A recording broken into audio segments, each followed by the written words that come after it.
Coronado, welcome back to Cougar TV. I'm Lula Selvig. And I'm Layla Carlson. Well, it's around that time. What time? Time to choose our classes for next year. Our counselors are starting to pull us to make our selections, and our teacher, Mr. Phillipson, is encouraging people to join Cougar TV. Yep, we found a video in the archives that has never been shown publicly before. So for the first time, here you go. Are you a Coronado student who's looking for an awesome, fun class with many opportunities? Yes, that's me. Introducing Cougar TV, the class that made the very show you're watching right now. Cougar TV gets involved with the community, tells stories, makes awesome projects, and more, and allows you to get real-world experience with cinematography and camera operation, editing, and writing, along with time management and team building. But wait, there's more.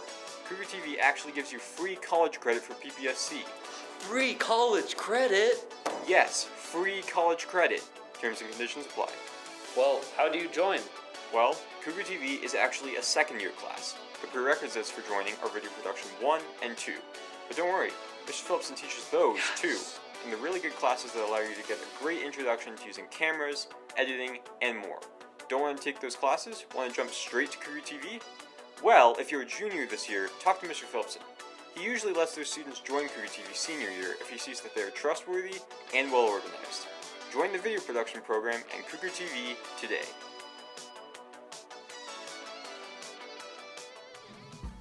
Well, I never knew that Cougar TV could be so beneficial to my education. I am so glad that Mr. Phillipson has video production to prepare students for Cougar TV. Hey Lula, did you notice that the Coronado cafeteria switched from the styrofoam to the cardboard trays? Oh yeah, I heard that happened because of the Plastic Pollution Reduction Act that Governor Polis passed back in 2021. Oh no way, is that why we stopped using plastic bags in the grocery stores? Yep, plastic bags were banned in 2023, but it wasn't until January of last year that styrofoam containers were banned as well. We talked to our cafeteria kitchen manager, Tasha Little, to find out more about the impact of this decision. We switched to biodegradable trays January 1st, 2024. And the trays are made out of recycled cardboards, stuff like that. We talked to Mr. Muth, our environmental science teacher, about the negative effects of our old styrofoam trays. So those styrofoams break down into smaller particles called microplastics. So it does not break down in the environment. So it collects in our landfills and our waterways. If you cook something in a styrofoam container, those microplastics get transferred to your food and they collect inside your system. We've noticed that there's a difference between the volume of trash that goes out now because of these trays. The waste is way lower. Okay, so the biodegradable trays are great, but we are not composting. Composting is basically taking organic matter and then breaking it down into usable soil, so into fertile soil. But that is logistically really hard because you'd have to have separate containers in the lunchroom, and every kid would have to put his tray in there without any mayo, ranch dressing. On the biodegradable trays, it'd have to be completely separate. The people that work in the cafeteria are already working hard enough. To add things to their plate with composting would be pretty tough. We were actually supposed to switch to reusable trays so that we had to wash every day. And it would take a long time to wash all those trays between breakfast and lunch. The biodegradable trays cost the district over twice as much as the styrofoam trays. Is it worth it? Is it better to invest in good health, or is it better to take care of cancer later on? What is the end product in this process? What are we doing to our environment? So yes, invest in the beginning, invest in things that are actually sustainable, so we don't have to invest so much later on to fix the problem. So yeah, I'm on team new tray. That's good. Wow, that was so informative. I'm really glad that our state is taking steps to help improve the environment. Me too. Hopefully Coronado will continue to prioritize decisions like this in the future. Have you noticed all the trash being left behind after lunch by the students? Yeah, unfortunately I have. It's all over the courtyard and even in the classrooms. We all need to remember to do our part and properly put our trash in the trash cans, especially during this winter season, which makes it harder for our custodians to work outside with these extremely cold climates. Let's see what our building manager, Mr. Robertson, had to say about our trash issue. It's just a public service announcement. It is something of a hassle at times when we have to go around picking up the trash after the students, but we have plenty of trash cans out there that we would prefer if people could put their trash in the trash cans. It would help us out quite a bit. We also asked how the trash affects his job. It's making it a little bit more of a challenge for us. It takes us a bit longer to pick up the trash because of all the food being left around. Now, here's what Mr. Robertson has to say to the Cougies. Just pick up after yourself. Especially, I know that on Wednesdays they like to go to King Soopers and get the sushi, and they tend to leave the wrappers all over the parking lot. And we have a couple trash cans out there, but if you could just pick up your trash and put it in the trash can, that would help us out quite a bit. So we'd appreciate it. You heard them, Cougies. Make sure you pick up after yourself. Our custodians work so hard to keep our school clean, so please help them out. Now let's send it off to Lula for this week's weather. Hey Cougars, this week's weather is going to be starting out with high 60s to mid 50s, nice and warm at the beginning of the week, with lows in the upper to mid 30s and 20s, not too bad. Towards the end of the week, it is going to get a little bit more chilly with highs in the 40s to lower 30s and lows in the 30s to lower 20s. So stay warm, Cougars. It's going to be partly cloudy all week. Back to you, Lula.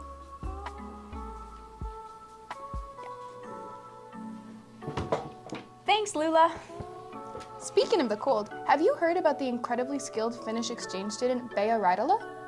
No, and what does that have to do with the cold? Well, besides her Viking ancestry, Bea actually ice skates at a professional level. We sent some Cougar correspondents out to the rink to find out her goals as a pro. Did you realize that you were a champion in their eyes? Yes, I did. I started ice skating 14 years ago, and I have been competing for about 10 years. I wanted to continue ice skating in Colorado Springs because when I first heard that there is an opportunity for it, I was surprised. I was like, oh, yes, I can continue the sports that I really love. And every year I would say I have like 8 competitions. In here, Colorado Springs, I probably will be competing 2 times, one in Denver and maybe one in Utah.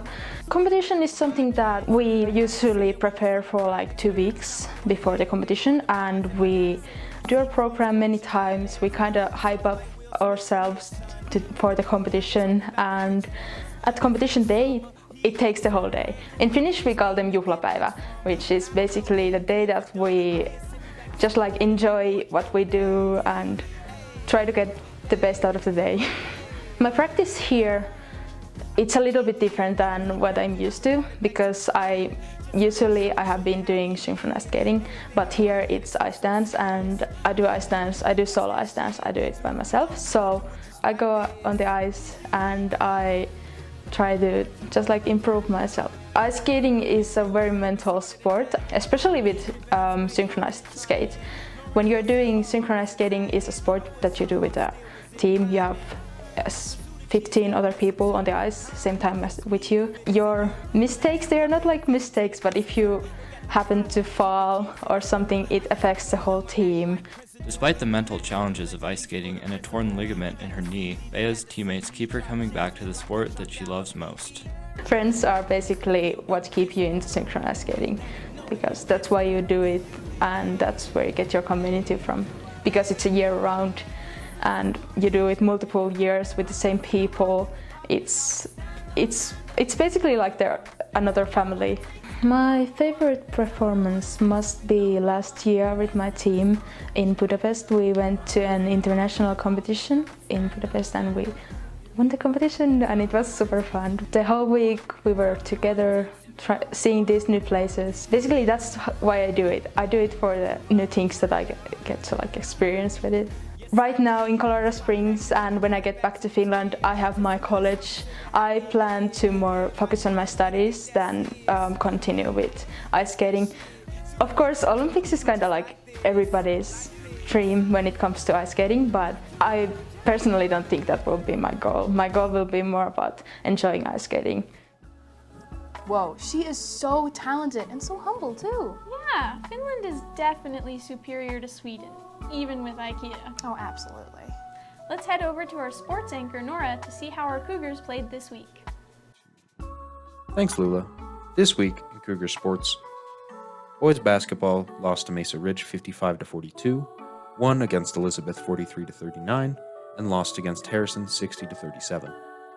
Girls basketball lost to Mesa Ridge 71-26, lost to Elizabeth 49-29, lost to Harrison 55-24. And girls swim won against Widefield 90-78. That's all this week for Cougar Sports. Back to you, Lula. Thanks, Nora. Did you hear about boys basketball? Their season just started up again. I did, and that they're working hard. Along with that, there are new people on the team. Well, we talked to some of the new and veteran players about how their practice and season is going. This team is a lot of fun to coach. They're exciting to watch. They've got a ton of energy. They play together well. They play as a family. They practice as a family. They practice really hard. We've been working on defensive coverage. We've been working on getting our hands up and hands in the lanes, and we're stealing a lot of passes. And these guys have come back a lot of times from behind and shown a ton of character and won a lot of games. They're doing a great job. I'm super proud of them.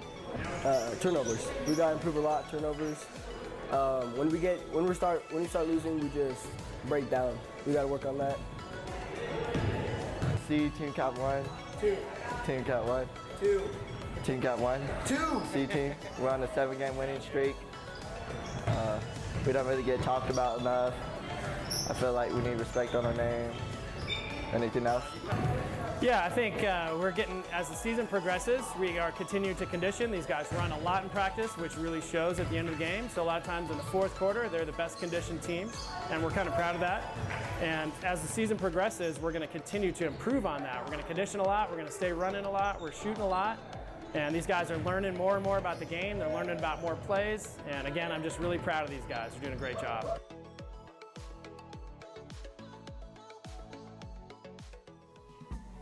It's super cool to know about our sports team. They really are practicing hard. Watch out for their next home game on February 4th against Widefield, along with the home game against Mesa Ridge on February 14th. Well, that's all for this episode of Cougar TV. I'm Lula Salvig. I'm Layla Carlson. Join us next week to find out what's happening in your hallways. Stay classy, Coronado. Nice.